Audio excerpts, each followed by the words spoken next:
Lucy, you have some explaining to do. You don't want data centers, but you like AI powering your feed in the algorithms.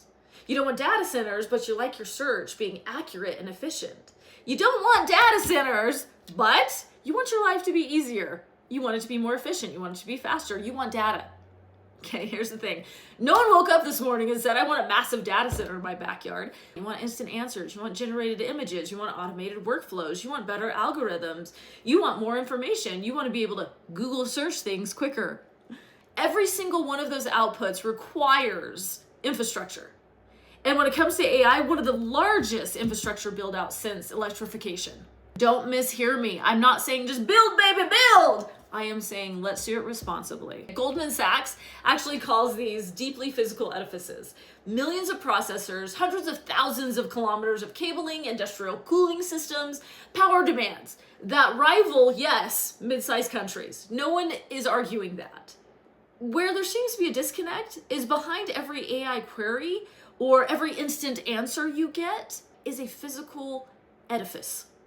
Our demand is growing faster than we have infrastructure for. $765 billion in AI capital expenditure this year alone, growing to $1.6 trillion per year by 2031.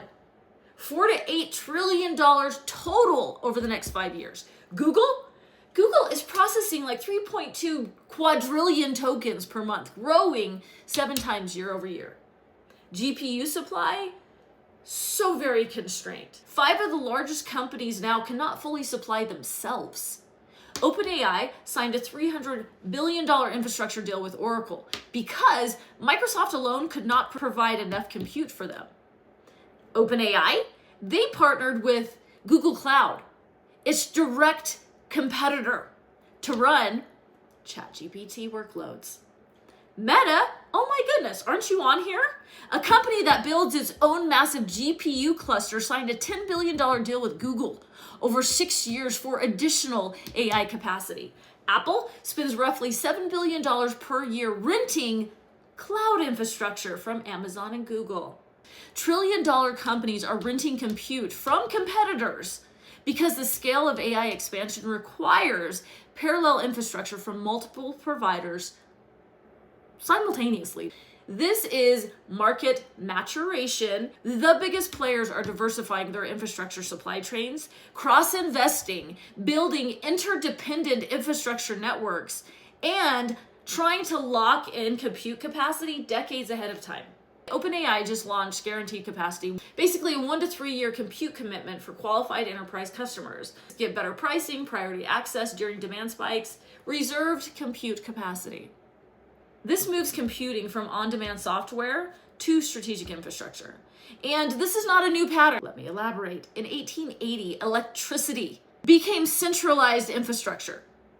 In 1994, spectrum became a controlled economic resource.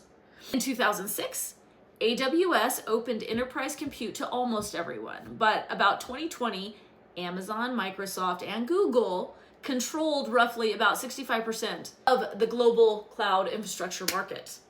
Compute now following the same arc. This is an industrial build out at global civilization scale. Now, I am not pandering for them.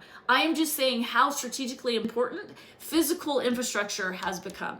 And that requires infrastructure economics.